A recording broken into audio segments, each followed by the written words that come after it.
आपको नहीं लगता कि टेक्सटाइल जो एकदम अनऑर्गेनाइज है, मैं भी टेक्सटाइल से हूँ, इसे ऑर्गेनाइज करने के लिए हमारे पास क्या तरीका होना चाहिए? अगर करना चाहिए तो क्यों करना चाहिए और क्या करें? आप 2,000 रुपए से 20,000 तक पहुंचे, 20 से 2 लाख यानी कि 1200 रुपए की नौकरी थी सर। 1200 रुपए मैं यानी कि correct सालाना करना चाहूंगा। 15,000 रुपए मिलता था। क्या आपने 25 लाख की नौकरी को छोड़कर व्यापार का ये इतना बड़ा रिस्क, सेफ जिंदगी, 25 लाख रुपए बैठे बैठे स्टेट दे रहा है, वो भी अनऑर्गेनाइज सेक्टर में, कॉर्पोरेट में भी नहीं। हाँ, तो अचानक से ये रिस्क इतना बड़ा उठाना सही लगा था उस समय?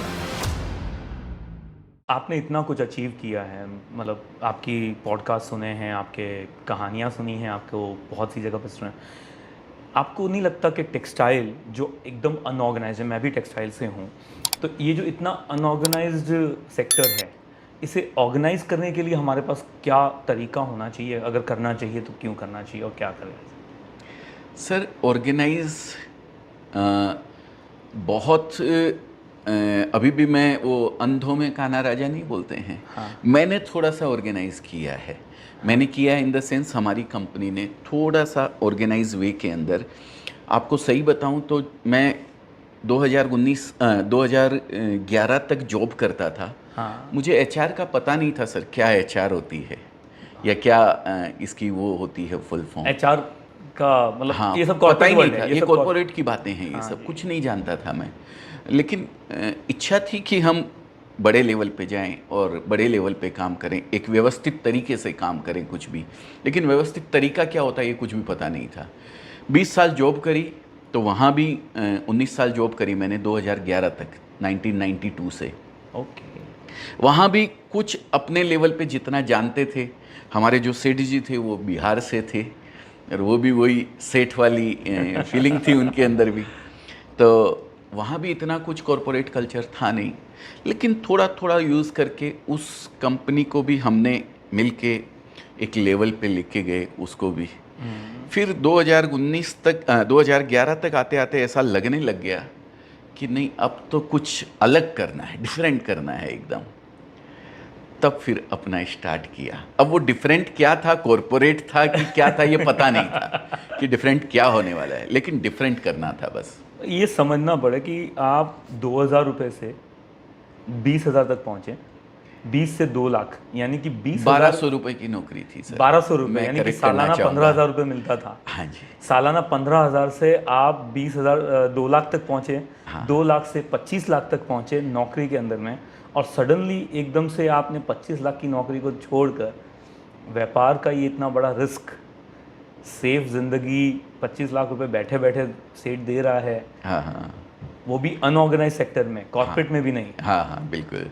तो अचानक से ये रिस्क इतना बड़ा उठाना सही लगा था उस समय? सर जब अपनी ज़िंदगी में सब कुछ स्मूथली चल रहा हो ना, तो कुछ ना कुछ गड़बड़ है, मतलब बोरियत हो गई थी शायद। बोरियत हो गई थी बिल्कुल एकदम। और स्मूथ तो चलना ही नहीं चाहिए सर लाइफ के अंदर, मज़ा ही नहीं आता है लाइफ का।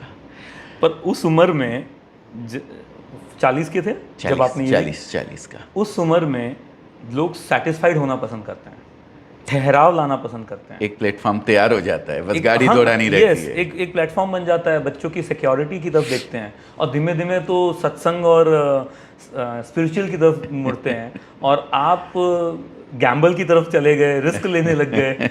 तो घर वालों ने कहा नहीं कि भाई कहाँ जा रहे हो, रुक जाओ? घर वालों की अलग बताऊंगा, मेरी पहले बता देता हूँ। बिल्कुल। ठहराव ना आज है ज़िंदगी में, ना आगे रहेगा सर, कभी नहीं आने दूंगा। ठहर गया तो फिर क्या। और रहा घर वालों का सवाल, रिलेशन वालों का सवाल, बहुत सारी आवाज़ें उठी थी सर, इतनी अच्छी नौकरी छोड़ के आप अपने कुछ करने जा रहे हो। सबसे पहले ससुर जी ने कहा होगा। ससुर जी मेरे बहुत पॉजिटिव थे, प्लस मेरे पापा वो बहुत पॉजिटिव हैं। ससुर जी एक्सपायर कर गए। हाँ। पापा मेरे बहुत पॉजिटिव हैं, बहुत पॉजिटिव। आज भी वो मेरे को सर पे कुछ बोले ना बोले, एक हाथ ऐसे फेर देते हैं ना, तो मेरे अंदर एक एनर्जी कई गुना आ जाती है सर, रेड बुल का काम करती है मेरे लिए। आपने अभी एक स्टेटमेंट कहा था कि भाई ठहराव है नहीं और लाना चाहता नहीं हूँ, और मेरे एक सवाल मन में था तो मैंने सोचा बाद में पूछूंगा, लेकिन इस आ गई बात तो मैं पूछता हूँ। अजय अजमेरा को, हमारे लिए द अजय अजमेरा, तो द अजय अजमेरा को कब ये महसूस होगा कि बस अब हो गया? क्या लेवल तक पहुंचने के बाद ये लगेगा कि अब सब कुछ पा लिया? किस सब्जेक्ट में आप सवाल पूछ रहे हैं, ये उस पे जिंदगी के हर डिपेंड है। पहलू को लेके भी बता दीजिए। खुश तो मैं हूँ, हाँ, उसमें कोई कमी नहीं है। संतुष्ट कभी नहीं हूँ और ना कभी होऊंगा। चाहे आप पैसे वाइज मैं इस चीज़ को नहीं मानता हूँ।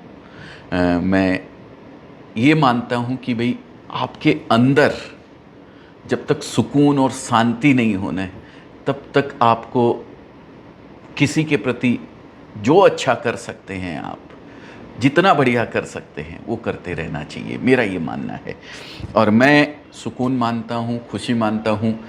आज किसी के चेहरे पे अगर स्माइल मैंने दे दी है तो मेरे लिए उससे बढ़िया दिन कोई नहीं है। अजमेरा फैशन का माइलस्टोन आपने नेक्स्ट क्या रखा हुआ है? Not the last but next. Last तो कभी सोचा नहीं है सर। हाँ। क्योंकि मज़ा जो है जर्नी का है सर। बिल्कुल बिल्कुल है ना। साइकिल नहीं थी तो स्कूटर के लिए तरसते थे, स्कूटर आ गया तो 4 चक्का के लिए तरसने लग गए, 4 चक्का जब आ गया तो फिर बड़ी गाड़ी के लिए तरसने लग गए, और बड़ी गाड़ी आ गई तो और बड़ी चाहिए, मर्सिडीज चाहिए, वो कौन कौन सी बोलते हैं, रेंज रोवर चाहिए, फिर वो सावजी भाई वाला हेलीकॉप्टर चाहिए, ये सब चाहिए। पर मज़ा इनके पाने में जो है ना सर, हाँ, इन तक पहुंचने में, वही मज़ा है असली। इन तक पहुंचने के बाद तो फिर आप चेंज हो जाओगे, फिर आपको कुछ और चाहिए, नेक्स्ट स्टेप। तो मैंने लास्ट कभी नहीं सोचा है, लेकिन जो सफ़र है, जहाँ तक भी पहुँचेंगे, जहाँ भी जाएंगे, उसको एंजॉय करेंगे, आनंद करेंगे, अपने साथ सबको साथ लेके आगे बढ़ते चले जाएंगे। बिल्कुल। बस। थोड़ा यंगस्टर्स को समझाने के लिए जो बिजनेस करना चाहते हैं, एंटरप्रेन्योर बनना चाहते हैं, आपने ऐसा क्या ऑर्गेनाइजेशन के अंदर में, अजमेरा फैशन के अंदर में ऐसे क्या चीज़ें की जो दूसरे एंटरप्रेन्योर्स नहीं करते हैं? कुछ ऊपरी बात हो या कुछ इंटरनल बात हो? एक तो कुछ नया करने की एक कोशिश जो होती है ना सर, वो मेरे अंदर बहुत है, और शायद उसी का ये रिज़ल्ट है सामने जो है वो है। दूसरा एक पेशेंस। आज के यूथ में पेशेंस नहीं है, रातों रात की कमाई वाली जो है ना, वो चाहिए सबको। आप हर चीज़ अचीव कर सकते हैं अगर आपके पास पेशेंस है तो।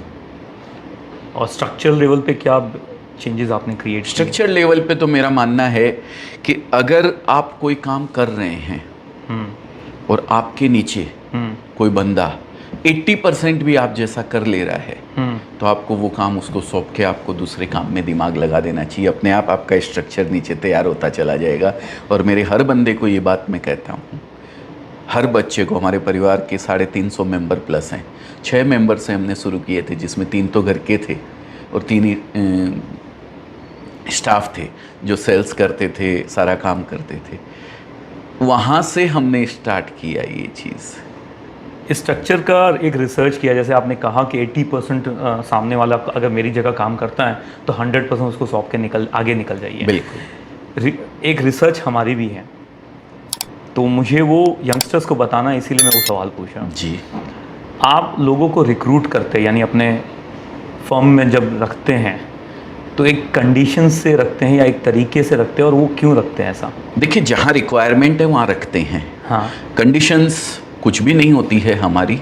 हाँ। हमारे लिए वो फुलफिल होना चाहिए कि भाई वो हम जिस काम के लिए उसको रख रहे हैं, हाँ। वो कर पाएगा या नहीं कर पाएगा। ओके। दूसरी चीज़, हम ये देखते हैं कि उसकी कैच करने की कैपेसिटी कितनी है। ओके। पॉजिटिविटी और एडजस्टमेंट और वो सब करने का उसके अंदर कितना है। आज उसको नहीं आता है, कोई बात नहीं है, हम सिखा देंगे, लेकिन वो कैच कितना कर पाएगा, वो हमारे लिए सबसे ज़रूरी चीज़ है। मेरा सर्वे कहता है कि आप तो उसे गलतियां निकलवाने की परमिशन देते हो। एकदम नया बंदा कल के कल आया हुआ और उसे बोलते हो जा मेरी फॉर्म के अंदर गलतियां निकाल दे।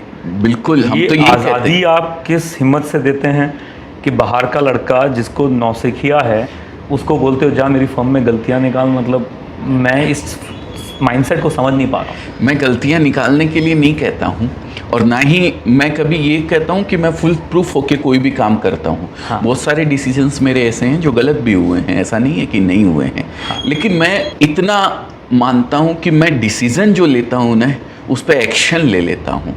हाँ, गलत होगा कोई बात नहीं है, हम उसको सुधार लेंगे आगे चल के, और नहीं सुधरेगा तो साइड हो जाएंगे। एक कैलकुलेटिव रिस्क लेके काम करते हैं और हमेशा वैसा करते रहेंगे। मैं वो बताया ना कि मैं यहाँ तक पहुँचा हूँ तो यहाँ रुकने के लिए नहीं।